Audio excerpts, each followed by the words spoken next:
keluarga itu ada dua. Yang pertama ada pranatal dan yang kedua ada postnatal.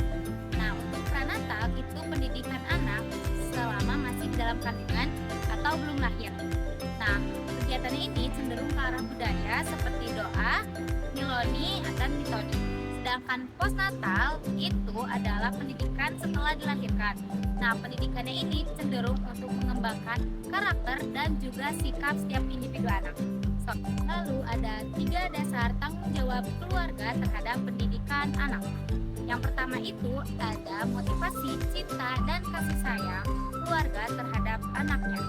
Nah, hal ini mendukung sikap dan tindakan untuk menerima tanggung jawab dan juga pengabdian dari orang tua kepada anaknya. Lalu yang kedua itu ada motivasi kewajiban moral orang tua kepada anak. Nah, tanggung jawab ini cenderung ke arah religi atau spiritual untuk menjaga martabat dan juga kehormatan keluarga. Lalu yang ketiga itu ada tanggung jawab sosial, yang dimana setiap anak pasti akan hidup bermasyarakat. Jadi teman-teman, pendidikan keluarga ini merupakan pendidikan paling dasar dan paling utama bagi setiap manusia untuk menuju pendidikan selanjutnya. Halo semuanya, perkenalkan nama aku Nuraini. Jadi, aku akan membahas pendidikan di lingkungan sekolah. Seiring perkembangan zaman, semakin sulit kebutuhan. Oleh karena itu, banyak orang merasa tidak mampu mendidik anaknya dikarenakan keterbatasan waktu. Oleh karena itu, dibutuhkan lembaga yang mengganti fungsi pendidikan. Lembaga ini dikenal lebih lanjut sebagai sekolah.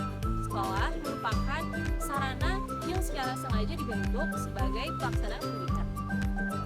Akan tetapi, sekolah tidak mampu menampung semua warga yang ingin menitipkan anaknya untuk dibekali pendidikan. Dan pemerintah memberikan kesempatan kepada semua warga untuk melaksanakan sekolah di luar lingkungan sekolah, sehingga semua anak-anak di kalangan manapun bisa merasakan pendidikan. Sekolah merupakan pusat pendidikan yang mencerminkan masyarakat yang maju karena memanfaatkan secara optimal ilmu pengetahuan dan teknologi.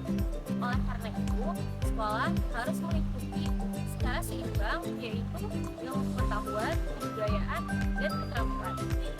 Sekolah juga merupakan wawasan kegiatan mendalam karena lingkungan sekolah hanya diperuntukkan untuk pelaksanaan kegiatan pendidikan. Tanggung jawab sekolah akan pendidikan diikuti dengan tanggung jawab atas kelembagaan, tanggung jawab atas ilmu pengetahuan, tanggung jawab atas fungsi pendidikan.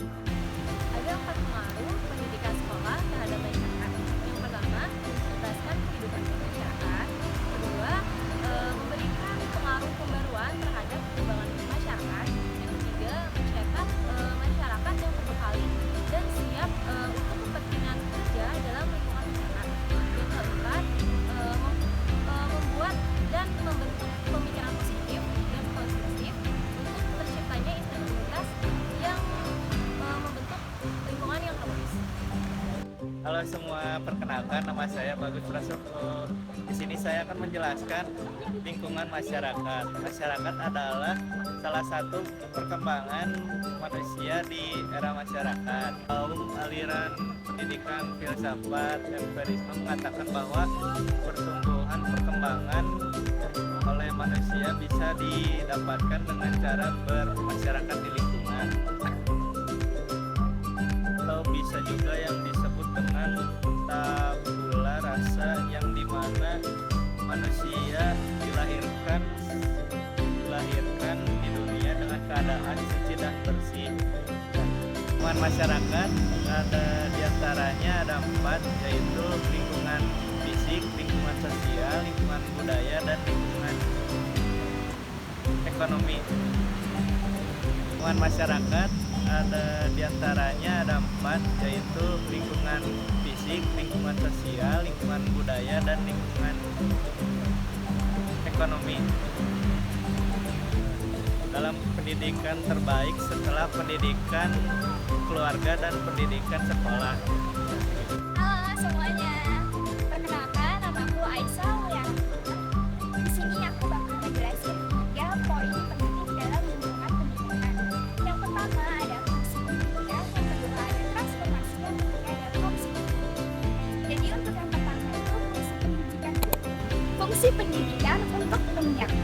generasi muda yang memiliki kemampuan agar bisa memegang peranan pada masa yang akan datang di tengah kehidupan bermasyarakat, seperti menggunakan ilmu pengetahuan yang berkaitan peranan atas generasi tua ke generasi muda, dan memindahkan nilai-nilai generasi tua ke generasi muda dengan tujuan keutuhan dan kesatuan masyarakat terjaga dan terpelihara sebagai syarat utama berlangsungnya masyarakat dan juga peradaban.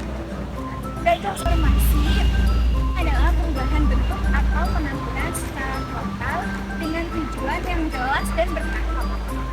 Akan tetapi masih ditemukannya pandangan dari bidang-bidang lainnya untuk penggunanya agar bisa lebih terarah dan mampu mereduksi subjektivitas spasial, sehingga pemahaman transformasi lebih bermakna. Masih juga sangat dibutuhkan dalam pembangunan masyarakat khususnya untuk menuju Indonesia lebih baik. Yang terakhir adalah homeschooling. Homeschooling adalah metode pendidikan di mana anak belajar di rumah atas bantuan atau bimbingan orang tua atau tutor bukan di sekolah formal. Metode pembelajaran serta kurikulumnya bisa disesuaikan sesuai kebutuhan, minat, dan gaya belajar anak. Lalu beberapa alasan orang tua memilih homeschooling juga termasuk fleksibilitas waktu dan juga pendekatan pembelajaran yang lebih personal, lingkungan yang aman dan nyaman, dan juga keyakinan serta nilai tertentu. Homeschooling bisa dilakukan secara mandiri ataupun secara bergabung dengan komunitas untuk menambah interaksi dalam homeschooling sendiri.